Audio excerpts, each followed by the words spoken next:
Hi guys, good morning guys. Last दो क्लासें अपन ESOP चल रहा था अपने लास्ट दो क्लासों से। ESOP employ stock option plan अपना चैप्टर जो सीए इंटर का है, एडवांस अकाउंटिंग का 8 to 10 मार्क्स का आता है, जो लास्ट दो क्लासों से चल रहा था। उन लास्ट दो क्लासों में अपन ने क्या क्या डिस्कस कर लिया था, एक बार मैं आपको बता देता हूँ फटाफट से कि लास्ट दो क्लासों में हमारा ये जो टॉपिक है वो कहाँ तक हो गया था।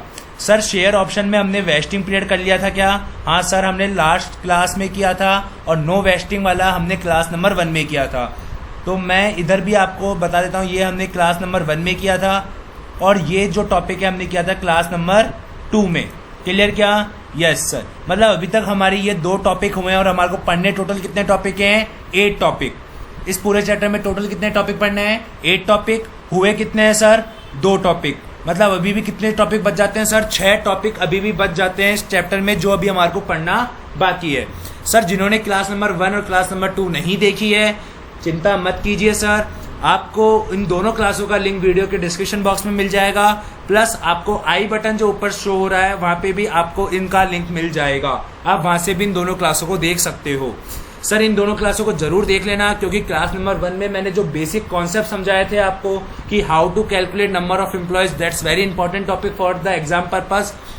क्लियर? Yes sir. सर आज की क्लास में हमारा क्या टारगेट रहेगा? सर आज की क्लास में जो हमारा टारगेट रहेगा वो एक रहेगा इंपॉर्टेंट टॉपिक कवर करना, मार्केट कंडीशन और नॉन मार्केट कंडीशन। मतलब टॉपिक नंबर 7 और topic number 8, topic number 7 and topic number 8 को कवर करना रहेगा। मतलब अभी जो हमारा जो बेसिकली जो टॉपिक चल रहा है वो चल रहा है शेयर ऑप्शन। इस शेयर ऑप्शन में हमने 2 टुकड़े करे थे, वेस्टिंग पीरियड और नो वेस्टिंग पीरियड। ये 2 टुकड़े हमने खत्म कर लिए हैं। अब वेस्टिंग पीरियड का आगे बाइफर्केशन किया था हमने मार्केट कंडीशन और नॉन मार्केट कंडीशन, जो कि आज हमारी क्लास नंबर 3 में डिस्कस होगा। क्लियर क्या? Yes sir. तो आइए क्लास नंबर 3 स्टार्ट करते हैं सर। ये हमारी क्लास नंबर 2 और 1 की वर्किंग है, और आज ये अपन करते हैं अब class number 3 start. Clear? Yes sir. तो सर ये मैंने क्या बोला आपको? मैंने एक तो बोला मार्केट कंडीशन और एक मैंने बोला आपको non market condition. Clear? Yes sir. एक होती है मार्केट कंडीशन, एक होती है आपकी नॉन मार्केट कंडीशन। देखिए सर, अब सर समझिए कि क्या होती है मार्केट कंडीशन और क्या होती है नॉन मार्केट कंडीशन। पहले तो आपको समझना बहुत इंपॉर्टेंट है कि what do mean by market condition and non market condition. तो सबसे पहले अपन समझते हैं कि सर ये मार्केट कंडीशंस क्या होती है। मार्केट कंडीशंस वो होती है जो कि beyond the control of entity, beyond the control of entity. मतलब सर जो एंटिटी के कंट्रोल में नहीं होती है, और नॉन मार्केट कंडीशन जो with in the control of entity, जो कि एंटिटी के कंट्रोल में होती है। क्लियर क्या? Yes sir. तो कहने का मतलब क्या हो गया? Market condition beyond the control, non market condition with in the control. Sir highlight कर लीजिए इस चीज को। Yes sir. Beyond control, with in control. Clear? Yes sir. आगे सर मार्केट कंडीशन के एग्जाम्पल कौन कौन से होते हैं? सर इसके एग्जाम्पल जैसे आपके मार्केट प्राइस हो गया, मार्केट प्राइस पर शेयर हो गया, आपका प्राइस अर्निंग रेशियो हो गया। समझ रहे हो बात को? आपका क्या हो गया सर? आपका प्राइस अर्निंग रेशियो हो गया, जो मार्केट से रिलेटेड होता है। Non market condition, non market condition का मतलब होता है जो कि आपकी जैसे अर्निंग हो गई, आपका प्रॉफिट आफ्टर टैक्स हो गया, ये जो चीजें होती हैं वो आपकी नॉन मार्केट कंडीशन होती है। और मार्केट कंडीशन जैसे आपका मार्केट प्राइस पर शेयर हो गया, आपका प्राइस अर्निंग रेशियो क्या होता है, ये सारी मार्केट कंडीशंस होती है। समझ में आ रहा है क्या सर? अभी बेसिकली अपन ने सिर्फ एग्जांपल्स देखे हैं, अभी तक सिर्फ अपन ने सिर्फ एक तरीके से इनकी डेफिनेशंस देखी है, अभी अपन ने और कुछ नहीं किया है। क्लियर क्या? Yes sir. मार्केट कंडीशन क्या होती है? जो beyond the control of entity. Non market condition with in the control of entity. Market condition में कौन कौन से एग्जांपल्स होते हैं? मार्केट प्राइस पर शेयर होता है, प्राइस अर्निंग रेशियो होता है। नॉन मार्केट कंडीशन में अर्निंग होता है, प्रॉफिट आफ्टर टैक्स होता है, एक्सेट्रा एक्सेट्रा। क्लियर क्या? Yes sir. जैसे अपन कह सकते हैं कि भैया सेल, अब सेल भी अपनी एंटिटी के हाथों में होती है, अपन सेल बढ़ा भी सकते हैं, सेल कम भी कर सकते हैं। समझ में आ रही है बात? क्लियर क्या? Yes sir. समझ में आ रही है क्या बात? यस। तो सर इस मार्केट कंडीशन और नॉन मार्केट कंडीशन का इस चैप्टर में क्या रेलेवेंस है? रेलेवेंस समझे अब अपन? Yes sir.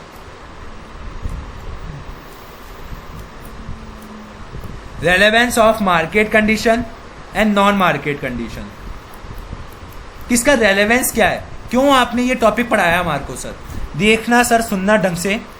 सुनिएगा सर, अब ये इंपॉर्टेंट है एग्जाम पर्पस के लिए, ये बहुत ज़्यादा इंपॉर्टेंट है आपके एग्जाम पर्पस के लिए। जो मार्केट कंडीशन होती है ना, आप उसके लिए नो चेंज, आप कभी भी कुछ चेंज नहीं करोगे। आप डिसाइड करोगे कब? Decide at once. सिर्फ एक बार डिसाइड होता है, कब होता है? At the time of grant the option.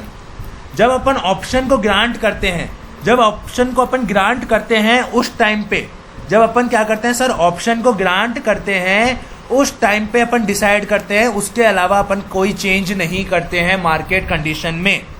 Clear क्या?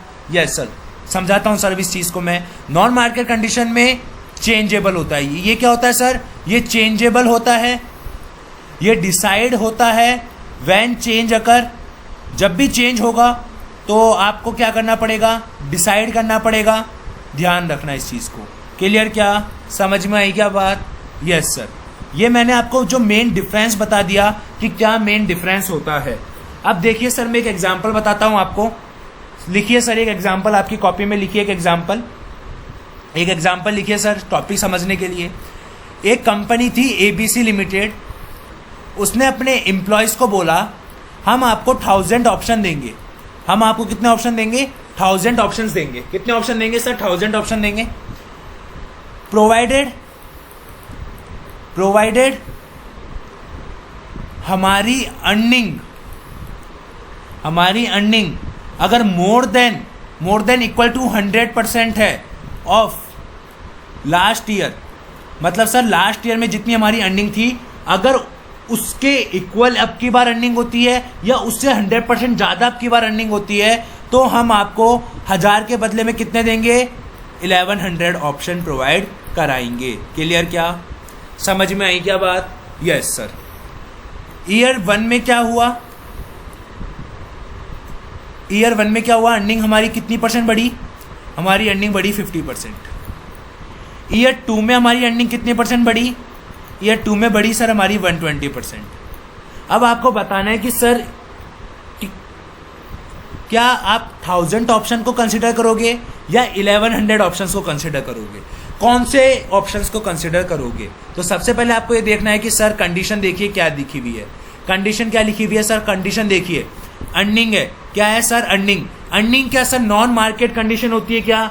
Yes sir. कौन सी कंडीशन होती है? नॉन मार्केट कंडीशन होती है। यस, जो कि क्या होती है? चेंजेबल होती है व्हेन, जब भी चेंज अकर होगा। इसका मतलब अपन नॉन मार्केट कंडीशन है अर्निंग वाली। यस सर, मतलब अपन इसमें चेंज कर सकते हैं। Yes sir. अब सुनिएगा सर, ईयर 1 में हमारे पास अर्निंग कितनी है? 50%। जबकि अगर 100% या उससे ज्यादा होती तो कितने ऑप्शन मिलते? 1100। अदरवाइज कितने मिलेंगे? 1000। तो हम इधर 1000 ऑप्शन लेंगे। ईयर 2 में अर्निंग कितनी है? 120%, जो कि 100% से ज्यादा है। मतलब कंडीशन सेटिफाइज हो रहा है, मतलब हम कितने ऑप्शन देंगे? अब 1100 ऑप्शन देंगे। क्या लॉजिक क्लियर हुआ क्या आपको? समझ में आई क्या बात? ये होता है sir non market condition. Clear हुआ क्या सर? समझ में आई क्या बात आपको? समझ में आ रहा है लॉजिक आपको? बेसिकली मैं क्या समझाना चाहता हूं आपको कि सर नॉन मार्केट और market, non market condition changeable होगी। जब भी चेंज होगा तब हमारा डिसीजन चेंज होगा। लेकिन जो मार्केट कंडीशन होती है वो जब भी हम ऑप्शन ग्रांट करेंगे उसी टाइम पे डिसाइड होगा, उसके बाद कभी डिसाइड नहीं होगा। एक एग्जांपल मैं मार्केट कंडीशन का भी ले लेता हूं। सुनिए सर, देखिए इधर देखिएगा सर फटाफट से। एक एग्जांपल नोट कीजिए अपनी कॉपी में। एबीसी कंपनी ने, एबीसी लिमिटेड ने अपने एम्प्लॉयज को क्या दिया? 1000 स्टॉक ऑप्शन दिए। Yes sir. और बोला वेस्टिंग पीरियड इसका कितना होगा? 3 साल। Because market price has risen bye 50 रुपी। ठीक है, बट इन एक्चुअल, बट क्या हुआ इन एक्चुअल में क्या हुआ? After 3 year, after second year, मान लीजिए आप 2 साल बीतने के बाद कंपनी हैज रियलाइज्ड, कंपनी को क्या हुआ? हैज रियलाइज्ड हुआ that market price would be gone up by 50 rupee till 5th year. क्या हुआ? कंपनी को क्या लगा? कंपनी को क्या लगा सर? कंपनी को रियलाइज हुआ कि जो हम मार्केट प्राइस है, जो हमारी मार्केट प्राइस है वो 5 साल के एंड तक जाएगी, बढ़ेगी। 50 रुपए से मार्केट प्राइस हमारी कब तक बढ़ेगी? 5th ईयर के एंड तक बढ़ेगी। और जबकि जब हमने ऑप्शन ग्रांट किया था तो हमने क्या सोचा था? हमारी मार्केट प्राइस 50 रुपए से कब तक बढ़ जाएगी? 3 साल के अंदर बढ़ जाएगी। अब मुझे बताइए आप वेस्टिंग पीरियड कितना लोगे? वेस्टिंग पीरियड आप सर कितना लोगे? अब सर मैं बताऊं, वेस्टिंग पीरियड आप इसमें लोगे ईयर 1 के अंदर लोगे 3, ईयर 2 के अंदर भी 3 लोगे, और ईयर 3 के लिए भी आप कितना लोगे? 3 ही लोगे। क्योंकि मैंने आपको क्या बताया? Market price is an a market condition, और मार्केट कंडीशन में कभी भी चेंज नहीं होता। लिखाया था ना, yes sir, no change. Decide कर लो आप एक बार at the time of grant of option, जब भी आपने ऑप्शन ग्रांट किया, और जब आपने ऑप्शन ग्रांट किया तो आपको क्या लग रहा था कि यार 3 साल के अंदर ही मेरी मार्केट प्राइस 50 रुपए से बढ़ जाएगी। इस कारण से आप वेस्टिंग पीरियड कितना रख लो? 3 साल। कितना रख लो वेस्टिंग पीरियड? 3 साल रख लो। लेकिन एक्चुअल में क्या हुआ? 5 साल में बढ़ी। तो हमारे को 5 साल से मतलब नहीं होता, हमारे को कितने साल से मतलब है? 3 साल से। समझ में आई या नहीं आई बात? लॉजिक क्लियर हुआ या नहीं हुआ? बताइए सर, समझ में आया क्या? हाँ सर, समझ में आ गया। मार्केट कंडीशन और नॉन मार्केट कंडीशन का बीच में क्या रिलेशन होता है? क्लियर हुआ क्या? ये बताइए सर। क्लास नंबर 3 में जो भी आज अभी तक अपन ने पढ़ा वो आपको समझ में आ रहा है क्या? हाँ सर, समझ में आ रहा है। अगर समझ में आ रहा है तो सर वीडियो को लाइक करना मत भूलिएगा सर। क्लियर? Yes sir. आइए अपन अब क्वेश्चन स्टार्ट करते हैं सर इसके। आइए सर क्वेश्चन स्टार्ट करते हैं। 1 सेकेंड सर।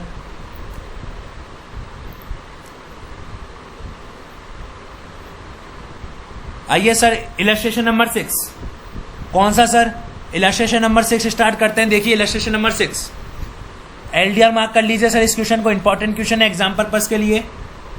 क्या लिखा हुआ है? Choice limited grants 100 stock option to each of its 1000 employees. That means मैं कह सकता हूं टोटल 1 लाख ऑप्शन ग्रांट हुए हैं। या सर, ऑन 1 फॉर 2001 फॉर कितने रुपए के लिए? 20 रुपए के लिए। दैट मीन्स एक्सरसाइज प्राइस 20 रुपए। Depending upon the employees at the time of vesting of option, the option would be exercisable with in a year when it is wasted.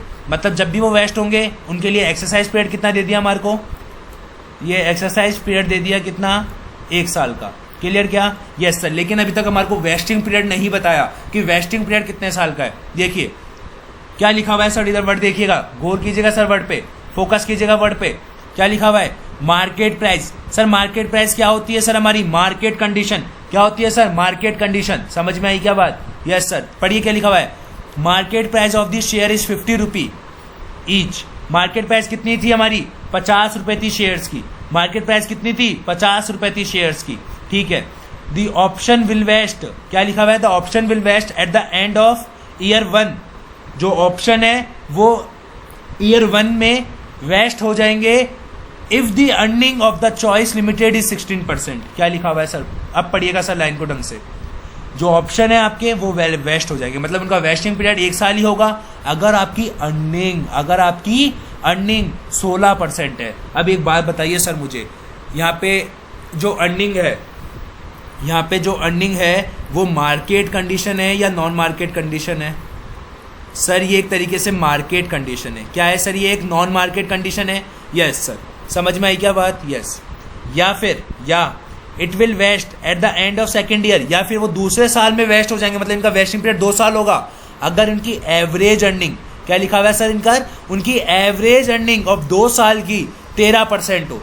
Average earning 2 साल की अगर 13% होगी तो 2 साल का वेस्टिंग पीरियड होगा। या फिर क्या लिखा हुआ है? It will vest at the end of 3rd year, या फिर वो तीसरे साल के एंड में वेस्ट हो जाएंगे, मतलब उनका वेस्टिंग पीरियड 3 साल होगा अगर उनकी एवरेज जो अर्निंग है 3 साल की वो 10% होगी।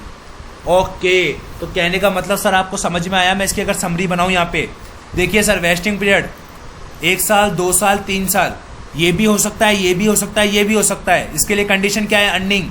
इसकी अर्निंग यहाँ पे कितनी होनी चाहिए? 16%, यहाँ पे 13% और यहाँ पे 10%। ये क्या होना चाहिए? एवरेज। ये क्या होना चाहिए? एवरेज। और ये क्या होगा? सिंगल, एक डिजिट। लॉजिक क्लियर क्या? Yes sir. मतलब अगर हमारी फर्स्ट ईयर में, सुनना सर ढंग से, अगर क्वेश्चन ये कह रहा है कि अगर हमारी फर्स्ट ईयर में जो अर्निंग है अगर वो 16% हो गई तो वेस्टिंग पीरियड 1 साल का ही होगा, 1 साल का होगा। अगर 13% हुई 2 सालों को मिलाकर तो 2 साल का होगा। अगर 3 साल को मिला के 10% होती है तो 3 साल का होगा। तो एक तरीके से सर ये हमारी कौन सी कंडीशन है, नॉन मार्केट कंडीशन है। सबसे पहले तो आपको ये पता होना चाहिए। क्लियर? क्या यहाँ तक की बात समझ में आई क्या? Yes sir. आगे पढ़ेगा क्वेश्चन को? यस सर आगे पढ़िए। आगे पढ़ने से पहले अपन सर थोड़ा सा आगे एक बार और पढ़ते हैं। क्या लिखा हुआ है? 5000 unvested option lapse on 31 March 2002, 4000 unvested option lapsed on 31 March 2003 and finally 3500 unvested option lapsed हो गए ऑन 31 मार्च 2004 को। कंसीडर फेयर वैल्यू पर ऑप्शन 30 रुपी। क्या लिख दिया सर? आपको फेयर वैल्यू दे दी क्या? Yes sir. किसकी? ऑप्शन की। तो मैंने आपको क्या बताया था, खर्चा दो ही टाइप से बुक होता है, या तो फेयर वैल्यू से या फिर इंट्रिंसिक वैल्यू से। और अगर आपको फेयर वैल्यू की बने तो हमेशा अपन फेयर वैल्यू को प्रायोरिटी देते हैं। अपन हमेशा फेयर वैल्यू को ही प्रायोरिटी देते हैं। समझ में आई क्या बात? Yes sir. अब आपको क्या लिखा हुआ है? Following were the earnings of the choice limited in the last 3 years. ये इसकी एक्चुअल अर्निंग है। ये क्या है सर? इसकी एक्चुअल अर्निंग है। क्या है सर? ये इसकी एक्चुअल अर्निंग है। पहले साल में कितनी अर्निंग हुई सर? 14% हुई। कितनी परसेंट हुई? 14%। अब देखिएगा सर मैं क्या बताना चाहता हूं आपको, सुनिएगा सर ढंग से। ये एक्चुअल में इधर कितनी हुई? 14%। सेकेंड ईयर में 10% और थर्ड ईयर में 7%। ये तो सिंगल है अभी तो। Yes sir. सिंगल है अभी। Yes sir. ये भी सिंगल है। अभी तक अपन ने किसी का भी एवरेज नहीं करा। अपन को जैसे दे रखा था अपन ने वैसे ही लिख दिया। अब एक बात बताइए सर आप, वेस्टिंग पीरियड 1 साल ही होता। वेस्टिंग पीरियड हमारा 1 साल का ही होता अगर हमारी फर्स्ट ईयर की अर्निंग 16% होती। लेकिन हमारी यहाँ पे अर्निंग कितनी है? 14%। मतलब फर्स्ट इतना तो पता चल गया कि सर वेस्टिंग पीरियड हमारा 1 साल तो नहीं होगा। क्लियर क्या? Yes sir. लेकिन जब मैं फर्स्ट ईयर के एंड पे खड़ा हूँ, जब मैं फर्स्ट ईयर मेरा यहाँ पे ख़त्म हो गया, फर्स्ट ईयर के एंड पे जब मैं खड़ा हूँ तो मैं सोच रहा हूँ कि यार कोई ना, मुझे 14% इस साल कमा लिया मैंने, 14% मैंने इस साल कमा लिया। अब मुझे अगर मेरी कंडीशन फुलफिल करनी है तो मेरे को एवरेज 13% चाहिए। क्या चाहिए? एवरेज 13%। तो मुझे लगता है कि हाँ यार मैं अगले साल तक दोनों सालों का मैं यहाँ पे खड़ा होकर सोच रहा हूँ। क्या कर रहा हूँ मैं सर? यहाँ पे खड़ा होकर सोच रहा हूँ कि यार अगर मैं अगले साल इतना अच्छा परफॉर्मेंस करूँ कि इन दोनों का एवरेज अर्निंग, इन दोनों की एवरेज जो अर्निंग है वो मेरी कितनी हो जाए? 13%। तो मेरा वेस्टिंग पीरियड कितना होगा? 2 साल होगा। समझ में आई क्या बात? Yes sir. लॉजिक क्लियर हुआ क्या? मैं क्या बोलने की कोशिश कर रहा हूँ? हाँ सर लॉजिक क्लियर हो रहा है।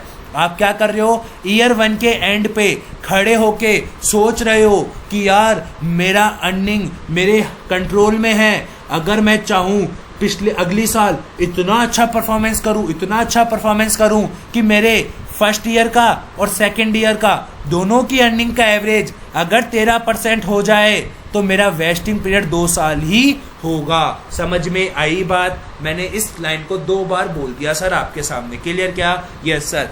लेकिन एक्चुअल में कितना हुआ? 10%। एक्चुअल में सर कितना परसेंट हुआ? 10% हुआ। तो अगर अपन इसका देखते हैं 24% डिवाइड बाय 2 कितना हो गया? 12%। तो भी सर हमारा एवरेज इसकी कंडीशन को फुलफिल नहीं कर पाया। तो सर अब मैं क्या कर रहा था? फर्स्ट ईयर ख़त्म हो गया, सेकंड ईयर ख़त्म हो गया। अब मैं सेकंड ईयर पे खड़े सोच रहा हूँ यार मैंने फर्स्ट ईयर में 14% कमाया, सेकंड ईयर में मैंने 10% कमाया। अगर मैं चाहूँ तो मैं इतना अच्छा बिजनेस कर सकता हूँ थर्ड ईयर में। मैं चाहूँ तो थर्ड ईयर में इतना अच्छा बिजनेस कर सकता हूँ कि मेरा इन तीनों सालों का एवरेज 10% हो जाए। इन तीनों सालों का एवरेज 10% हो जाए। समझ में आई क्या बात? ये मैं कब सोच रहा हूँ? ये मैं ईयर सेकंड पे सोच रहा हूँ। कब सोच रहा हूँ मैं? ये ईयर सेकंड के एंड में खड़े मेरे जब सपने टूटे तो मेरे अंदर एक आस जगी कि यार मैं ऐसा करूं कि तीसरे साल में मैं इतना प्रॉफिट कमा लूं कि मेरे इन तीनों सालों का एवरेज 10% हो जाए। तो अब बताइए एक्चुअल में आपने कितना कमाया? 7% कमाया। अब देखिए सर आपका 14 + 10 + 7 कितना हो गया सर? कितना हो गया? 31 डिवाइड बाय 3 मतलब सर 10.33%। Yes sir. मतलब हमारी कंडीशन अब फुलफिल हो गई। कब फुलफिल हो गई? थर्ड ईयर के एंड पे हमारी कंडीशन फुलफिल हो गई। तो लॉजिक क्लियर हुआ क्या? समझ में आया आपको कि इन क्वेश्चनों में आपको कैसे सोचना पड़ता है, इन क्वेश्चनों में आपको कैसे दिमाग लगाना पड़ता है कि यार मेरा फर्स्ट ईयर के एंड में मेरा प्रॉफिट नहीं हुआ तो मैं फर्स्ट ईयर के एंड में सोचने लगा कि मैं सेकेंड ईयर में इतना कमा लूंगा ताकि मेरे दोनों सालों का एवरेज कितना हो जाएगा 13%। तो इसका मतलब फर्स्ट ईयर के लिए वेस्टिंग पीरियड कितना होगा, फर्स्ट ईयर के लिए वेस्टिंग पीरियड 2 साल, सेकेंड ईयर के लिए वेस्टिंग पीरियड कितना होगा 3 साल और थर्ड साल के लिए 3 साल। समझ में आई क्या बात, लॉजिक क्लियर हुआ क्या ये बताइए आप। समझ में आया 2 3 3 कैसे लिखा मैंने, इसके पीछे का लॉजिक क्लियर हुआ क्या आपको, बताइए सर।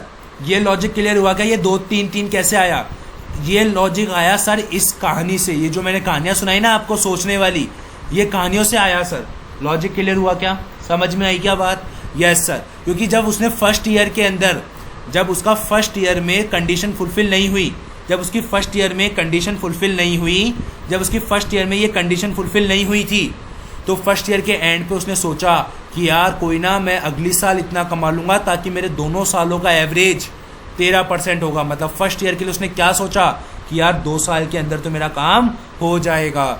जब सेकेंड ईयर खत्म हुआ तो भी मेरा एवरेज 13% नहीं बैठा, तो मैं सेकेंड ईयर के एंड में बैठे बैठे सोचने लगा कि कोई ना, मैं थर्ड ईयर में इतना कमा लूंगा ताकि मेरे तीनों सालों का एवरेज 10% हो जाएगा। मतलब मैंने सेकेंड ईयर के लिए क्या आस रखी कि यार मेरा 3 साल के अंदर तो खत्म हो जाएगा। और जब मैंने थर्ड ईयर खत्म हुआ मेरा, तो हाँ सर, थर्ड ईयर खत्म होते मेरा 10.33 हो गया, मतलब मेरी कंडीशन सेल्फ सेटिस्फाइज हो गई। इसका मतलब मेरा वेस्टिंग पीरियड तीसरे साल के लिए कितना हो गया, 3 साल। लॉजिक क्लियर हुआ क्या सर, बताइए सर, समझ में आया क्या आपको। लॉजिक क्लियर हुआ क्या सर, आपको समझ में आई क्या चीज आपको, ये बताइए सर आप मुझे।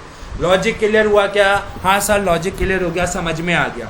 रटने वाला काम नहीं है सर, लॉजिकल है। सोचो फर्स्ट ईयर में मेरा वो कंडीशन फुलफिल नहीं हुई, मुझे लगता है कि यार ये तो अर्निंग वाली चीज तो मेरे हाथ की है, मैं चाहूँ तो इसको अगले साल बढ़ा सकता हूँ, तो मैंने सोचा चल 2 साल में ये खत्म हो जाएगा। लेकिन दूसरे साल भी नहीं हुआ तो मैंने सोचा चल तीसरे साल हो जाएगा, और तीसरे साल हो ही गया तो 3 साल वेस्टिंग पीरियड हो गया।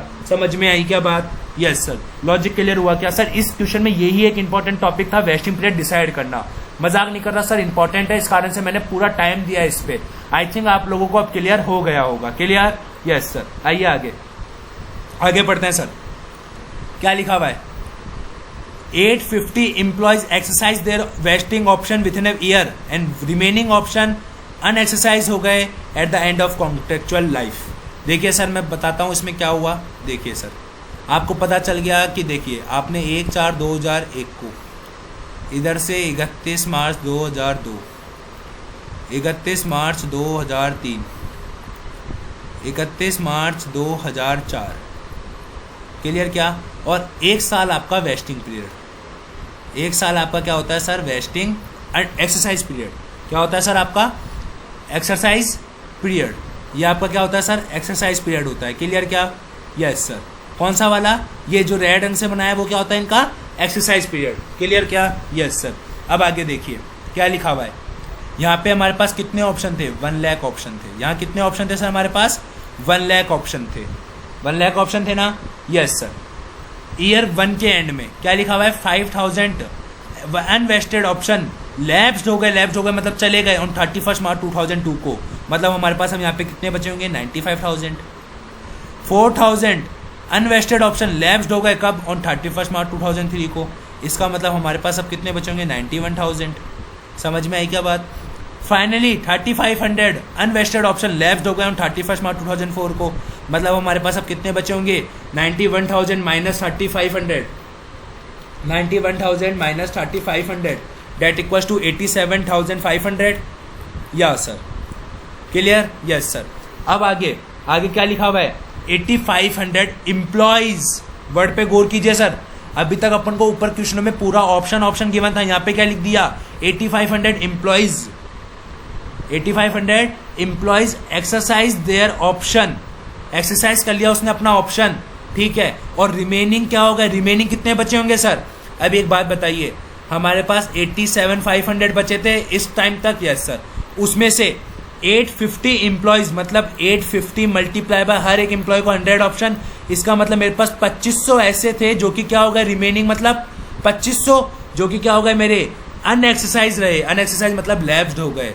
2500 क्या हो गए सर, लैप्स्ड हो गए। समझ में आई क्या बात? Yes sir. लॉजिक क्लियर हुआ क्या? Yes sir. बताइए लॉजिक क्लियर हुआ क्या? Yes sir. और 85,000 क्या कर लिया उन्होंने? एक्सरसाइज कर लिया।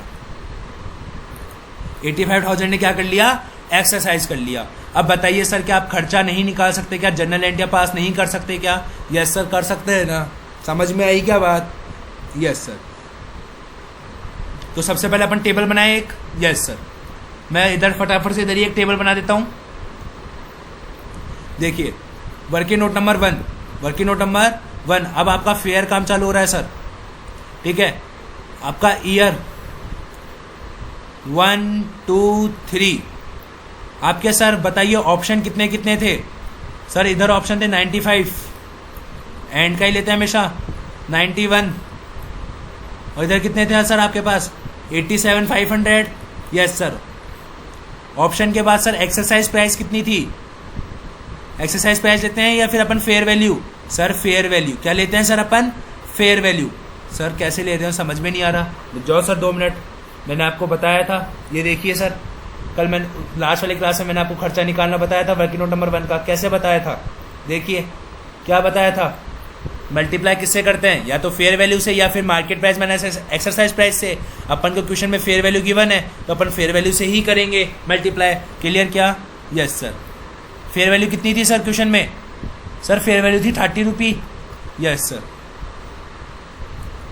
Multiply by 30, multiply by 30, multiply by 30। Vesting period कितना था सर? फर्स्ट ईयर के लिए 2 साल, ये रहा। सेकेंड ईयर के लिए 3 साल और थर्ड ईयर के लिए भी 3 साल। क्लियर क्या? Yes sir. फिर उसके बाद क्या करते हैं? Multiply by completed year. Yes sir. तो अब कंप्लीटेड ईयर भी निकाल लें अपन की। कंप्लीटेड ईयर कितना हो गया अपना? 1 2 3। सर 1 हो गया ना। कैसे? अब एक बात बताइए सर, जहाँ से अपन ने ऑप्शन ग्रांट कराया वहाँ से लेकर 31 मार्च 2002 तक कितना साल हो गया? 1 साल। यहाँ से लेकर यहाँ तक कितना साल हो गया सर? 2 साल। यहाँ से लेकर यहाँ तक कितना साल हो गया सर? 3 साल। लॉजिक क्लियर हुआ क्या? समझ में आई क्या चीज़? Yes sir. लॉजिक क्लियर समझ में आ रहा है ना? Yes sir. अब फटाफट से अपन क्या निकाल लेंगे सर? फॉर्मूला लगाएंगे। Yes sir. तो फटाफट से अपन क्या निकाल लेंगे? क्लोजिंग बैलेंस निकालो सर फटाफट से। Multiply by this, multiply by this. 95,000 multiply by 30 कीजिए sir. 95,000 multiply by 30 divide by vesting period, divide by vesting period 2। कितना आ गया सर? मल्टीप्लाई बाय 1 कर लीजिए। कितना आ गया? 14,25,000 आ गया क्या? Yes sir. अब सेकेंड ईयर में 91,000, सेकेंड ईयर में 91,000 multiply by fair value 30 divide by vesting period 3 multiply by 2। कितना आ गया सर? 18,20,000। समझ में आई क्या बात? ऐसे अब ईयर थर्ड का देखो, 87,500 multiply by 30 divide by vesting period, multiply by wasting period कितना आ गया सर? 26,25,000। Yes sir. माइनस क्या कर देंगे? ऑलरेडी जो पहले से रिकॉग्नाइज्ड है सर, पहले से कितना रिकॉग्नाइज है? इधर तो 0 है, इधर 14,25,000 है, इधर 18,20,000 है। फटाफट से बताइए sir expenditure, employ benefit expenditure 14,25,000। Yes sir. और इसका 8,05,000 और इसका बताना सेकंड वाले का 18,20,000 माइनस 14,25,000 that equals to 3,95,000। Logic clear क्या? समझ में आई क्या चीज़? Yes sir. तो बताइए कोई वर्किंग नोट नंबर 1 का आंसर। सर क्या लिखवाया था मैंने आपको कल कौन से कॉपी में? देखिए वर्किंग नोट नंबर 1 का आंसर कोई पॉजिटिव आ रहा है क्या? वर्किंग नोट नंबर 1 का आंसर पॉजिटिव ही आ रहा है ना? हाँ सर। नेगेटिव आ जाता तो अपन एंट्री कौन सी करते? ये वाली। अगर नेगेटिव आता, लेकिन अगर नेगेटिव नहीं आ रहा, पॉजिटिव आ रहा है तो अपन कौन सी एंट्रियां करेंगे? ये दोनों एंट्रियां। समझ में आई क्या बात? Yes sir. देख लिए पॉजिटिव ही आ रहा है। Yes sir. बताइए year 1, year 2, year 3 vesting period है ये तीनों। Yes sir. वेस्टिंग पीरियड तक ही अपन ये दोनों एंट्रियां करते हैं। सर आपने लिखवाया था क्या कल? Yes sir. देखिए ना क्लास में मैंने आपको लिखवाया था कि these two entries are passed at the end of each year of vesting period। मतलब वेस्टिंग पीरियड तक ही अपन ये दोनों एंट्रियां पास करेंगे। तो ठीक है सर। पहली एंट्री क्या है? Employ benefit expenditure account debit to employ stock option outstanding account. Yes sir. Employ benefit expenditure account debit to employ stock option outstanding account. Yes sir. कितने रुपए से? 14,25, 395, 805। ठीक है। के बोले तो सर 1000। क्लियर। फिर सेकंड एंट्री क्या थी सर? सेकंड एंट्री थी आपकी PNL account debit to employ benefit expenditure account. Yes sir, PNL account debit to employ benefit expenditure account. कितना? 1425 के, 395 के, 805 के ट्रांसफर करने की एंट्री कर दी ना सर। समझ में आई क्या बात? Yes sir. लॉजिक क्लियर क्या? Yes sir. सर ये तो कर दिया अपन ने eight the end of each year of vesting period. Her vesting period के एंड होने पर अपन ने ये एंट्री कर ली। लेकिन जब अपना एक्सरसाइज पीरियड एंड होगा, जब हमारा एक्सरसाइज पीरियड खत्म होगा, तो हमारे को ये दोनों एंट्रियां करनी पड़ती है। यस सर, फटाफट से पहले ये दोनों एंट्रियां उतार दीजिए सर। एक्सरसाइज पीरियड के दौरान हमारा एक्सरसाइज पीरियड हो गया। यस सर, एक्सरसाइज पीरियड के दौरान अपन क्या एंट्री करेंगे? पहली एंट्री बताइए सर फटाफट से। पहली एंट्री बोलिए सर क्या होती है? Bank account debit, ESOP account debit to equity share capital to security premium. अगली एंट्री क्या होती है? Employ stock option outstanding account debit to general reserve. यही एंट्री होती है। हाँ सर, यही एंट्री होती है। देखिए सर, पहली वाली एंट्री का अमाउंट कैसा आएगा? Accepted multiply by exercise price. Yes sir, accept कितने ने करा था? 85। एक्सेप्ट कितने ने करा था? ये देखिए ना सर, लिखा हुआ है ऊपर। एक्सेप्ट कितने ने करा था? 85,000 ने एक्सरसाइज कर लिया था ऑप्शन। यस सर, तो 85,000 multiply by 85,000 multiply by exercise price. Multiply by exercise price ही तो करते हैं। हाँ सर, तो देखिए अब सर एक्सरसाइज प्राइस देखिए इधर फटाफट से। एक्सरसाइज प्राइस देखिए इधर, एक्सरसाइज प्राइस कितनी है हमारे पास? सर हमारे पास एक्सरसाइज प्राइस मैंने बताई थी कितना है? 20 रुपी। समझ में आई क्या बात? यस सर, लॉजिक क्लियर हो गया क्या? हाँ सर, लॉजिक क्लियर हो गया। 20 रुपीज से मल्टीप्लाई कर देंगे। क्लियर क्या? Yes sir. फिर accepted multiply by face value. Face value 10 रुपये है। यहाँ पे एक्सेप्टेड मल्टीप्लाई बाय क्या करते हैं बताइए? यहाँ पे एक्सेप्टेड मल्टीप्लाई बाय क्या करते हैं? फेयर वैल्यू, या फिर accepted multiply bye market price minus exercise price. But जब अपन को फेयर वैल्यू गिवन है तो अपन तो यही करेंगे पहले, multiply by fair value. Fair value कितनी है सर? 30 रुपये। और ये क्या होता है सर हमारा? Balancing figure. यस सर, ये हमारा क्या हो गया? Balancing figure. लॉजिक क्लियर हुआ क्या? समझ में आई क्या बात आपको? यस सर, लॉजिक क्लियर हो गया। सेकंड वाली एंट्री, सेकंड वाली एंट्री कैसे करते हैं सर? लैप्स्ड। लैप्स कितने हो रहे हैं सर हमारे बताइए? एक्सरसाइज पीरियड में हमारे एक्सरसाइज पीरियड में कितने लैप्स हो रहे हैं सर? हमारे एक्सरसाइज पीरियड में लैप्स हो रहे हैं 2500 ऑप्शन। 2500 ऑप्शन एक्सरसाइज पीरियड में लैप्स हो रहे हैं। यस सर, तो 2500 multiply by fair value given है तो फेयर वैल्यू से मल्टीप्लाई करेंगे। समझ में आई क्या बात? यस सर, लॉजिक क्लियर क्या? हाँ सर, लॉजिक क्लियर, समझ में आ गया। ये आपका पूरा सॉल्यूशन हो गया। देख लीजिए सर, ये सेम सॉल्यूशन आ रहा है अपने भी। हाँ सर, देख लीजिए वही 75,000 अपने भी सेम आ रहा है। सर बताइए कोई दिक्कत है क्या सॉल्यूशन को करने में? अब बताइए सर, कोई दिक्कत है क्या? No sir, all clear. हाँ सर, ऑल क्लियर, ढंग से समझ में आ गया। वेस्टिंग पीरियड का लॉजिक इसके अंदर मेन जो था वो था वेस्टिंग पीरियड। मेन इसके अंदर क्या था सर आपका? एक तो वेस्टिंग पीरियड इंपॉर्टेंट था कि वेस्टिंग पीरियड कैसे आप डिसाइड करोगे। क्लियर क्या? यस सर, यही एक इंपॉर्टेंट चीज थी इस क्वेश्चन में, और कोई सी भी इंपॉर्टेंट चीज नहीं थी। क्लियर? यस सर, समझ में आया? यस सर, आते हैं तो अपन अपने नेक्स्ट क्वेश्चन पर। नेक्स्ट क्वेश्चन पर आते हैं सर अब हमारे इलस्ट्रेशन नंबर 7 पर। क्लियर क्या? यस सर, तो ताकि हमारा मार्केट और नॉन मार्केट जो कंडीशन वाला टॉपिक है, मार्केट और नॉन मार्केट जो कंडीशन वाला टॉपिक है वो भी हमारा ढंग से खत्म हो जाएगा, तो एक बेटर अपन सिचुएशन में आ जाएंगे कि हाँ यार अपन ने एम्प्लॉय स्टॉक ऑप्शन प्लान में 3 टॉपिक पहले कर लिए, 2 टॉपिक और कर लेंगे, तो अप्रॉक्स अपने 4 से 5 टॉपिक खत्म हो जाएंगे आज की क्लास में। क्लियर क्या? Yes sir. आइए फटाफट से इलस्ट्रेशन नंबर 7 पर देखिए सर। इलस्ट्रेशन नंबर 7 बहुत इंपॉर्टेंट इलस्ट्रेशन है। देखिए सर, एलटीआर मार्क कर लीजिए इसको आप, क्योंकि सर ये जो मार्केट और नॉन मार्केट कंडीशन वाले क्वेश्चंस है ना, वो एग्जाम में बहुत कम पूछे गए हैं, तो मे बी सर ये आपकी बार एग्जाम में इंपॉर्टेंट हो, तो आपको करके जाने चाहिए। देखिए सर क्या लिखा हुआ है। At the beginning of year 1 की स्टार्टिंग हुई थी, एंटरप्राइज ने ऑप्शन जो थे 10,000 स्टॉक ऑप्शन अपने senior executives conditional upon that की executive remaining in the employment of the enterprise until the end of 3 years. मतलब वेस्टिंग पीरियड कितना दे दिया सर हमारे को? वेस्टिंग पीरियड दे दिया 3 साल का। हमारे को ऑप्शन कितने दे दिया सर? ऑप्शन दे दिया हमारे को 10,000। सर पास में क्वेश्चन के पास में समरी बना के लिख लिया करो, ताकि जब भी अगर आप क्वेश्चन सॉल्व करोगे तो सिर्फ आपको समरी पढ़नी होगी, क्वेश्चन अगेन पढ़ने की आवश्यकता नहीं होगी। एक्सरसाइज प्राइस कितनी है सर? 40 रुपी है। Yes sir. However the exercise price drops to 30। क्या लिखा हुआ है? However exercise price drop to 30 if the earning of the enterprise increase by at least an average of 10% per year over the 3-year period। क्या लिखा हुआ है sir?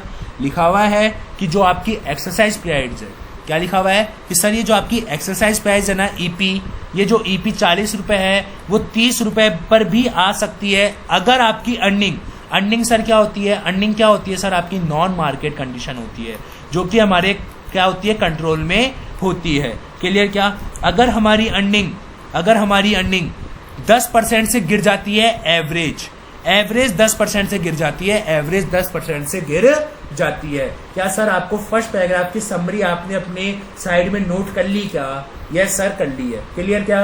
Yes sir. Second paragraph पढ़ते हैं आगे। क्या लिखा हुआ है? On the grant date enterprise estimates that. किस दिन? ग्रांट डेट पर एंटरप्राइज ने एस्टिमेट करा था fair value of stock option with an excess price of 30 is 16 रुपए, excess price of 40 is 12 rupee. कहने का मतलब क्या है सर? एक्सरसाइज प्राइस अगर 30 होगी और अगर 40 होगी तो इनकी फेयर वैल्यू ऑफ ऑप्शन कितना होगा? फेयर वैल्यू ऑफ ऑप्शन कितना होगा? 30 रुपये में कितना होगा? 16 रुपए, और 40 रुपए वाले में कितना होगा? 12 रुपए। क्या अपन ने सर सेकंड पैराग्राफ की भी एक समरी नोट कर ली क्या? यस सर कर ली है। क्या सर अपन को चेंज कंसीडर करना चाहिए या नहीं करना चाहिए? यस सर चेंज कंसीडर करना चाहिए। सर आपके अकॉर्डिंग तो ये होना चाहिए ना कि आपने जो ग्रैंड डेट पे डिसाइड कर लिया आप उसको ही मानो। सर क्यों माने? ये अर्निंग तो हमारी क्या है? Non market. और मैंने आज ही बताया था कि जो नॉन मार्केट कंडीशन होती है उसमें अपन क्या होती है? वो चेंजेबल होती है। और हम डिसाइड कब करते हैं? जब चेंज अकर होता है। समझ में आई क्या बात? Yes sir. क्लियर? क्या? Yes sir. अगर ये अर्निंग की जगह मार्केट प्राइस होता तो हम क्या मानते? हम मानते कि ये मार्केट कंडीशन है, इस कारण से जो हमने ग्रांट डेट पे डिसाइड कर लिया वो ही होगा। जो हमने ग्रांट डेट पे डिसाइड कर लिया हमारा वो ही क्या माना जाएगा? अंतिम फैसला माना जाएगा। क्लियर? क्या? फाइनल आंसर हमारा वो ही माना जाएगा। बट लेकिन ये कौन सी कंडीशन है? नॉन मार्केट कंडीशन है। क्लियर? क्या? Yes sir. आइए, during the year 1 first year के दौरान क्या हुआ? Earning of enterprise increase by 12% and the enterprise expect that earning will continue to increase at this rate over the next 2 years। अगर 12% year 1 का है और एंटिटी ये सोचती है कि अगले 2 साल में भी सेम ऐसे ही 12% की ग्रोथ होगी, तो सिंपल सी बात है जब अपन इनका एवरेज लेंगे तो भी 12% आएगा। तो भी कितना आएगा सर? 12% आएगा। इसका मतलब अर्निंग टारगेट हमारा अचीव हो गया। Yes sir. तो स्टॉक ऑप्शन की एक्सरसाइज प्राइस कितनी होगी? 30। इसलिए स्टॉक ऑप्शन की जो हमारी एक्सरसाइज प्राइस होगी वो कितनी होगी? 30 होगी। समझ में आई क्या बात? लॉजिक क्लियर हुआ क्या? समझ में आई क्या बात? बताइए सर, समझ में आई क्या बात? Yes sir. Logic clear? क्या? Yes sir. तो मतलब मैं कहूँ कि ईयर 1 के अंदर, अगर मैं ईयर 1 के अंदर की बात करूँगा तो ईयर 1 के अंदर मेरी एक्सरसाइज प्राइस क्या लोगे आप? सर एक्सरसाइज प्राइस लोगे क्योंकि कंडीशन फुलफिल हो रही है, तो एक्सरसाइज प्राइस क्या लोगे आप? 30। जैसे ही आपने एक्सरसाइज प्राइस 30 ली तो फेयर वैल्यू ऑफ ऑप्शन भी आप कितना लोगे? सर हम फेयर वैल्यू ऑफ ऑप्शन भी कितना लेंगे? फेयर वैल्यू ऑफ ऑप्शन भी हम कितना लेंगे? 16 रुपये। समझ में आई क्या बात? क्या लॉजिक क्लियर हुआ क्या आपको? समझ में आया क्या ये फंडा? ये कैसे लिखा, ये मैंने कैसे जज करा कि यही होगा? क्योंकि सर सिंपल सी बात है, आपकी कंडीशन फुलफिल हो रही है और कंडीशन फुलफिल होगी, वैसे ही हम चेंज कर लेंगे क्योंकि ये क्या है? नॉन मार्केट कंडीशन है। अब सेकेंड ईयर के दौरान क्या हुआ? अर्निंग जो थी वो 13% बढ़ी और enterprise continue to expect that earning target will be achieve. और क्या सोचता है कि अर्निंग टारगेट अचीव हो जाएगा। अर्निंग टारगेट अगर अचीव हो जाएगा तो इसके लिए भी जो एक्सरसाइज प्राइस होगी वो कितनी होगी? 30। तो फेयर वैल्यू कितनी होगी? 16 रुपये। समझ में आई क्या बात?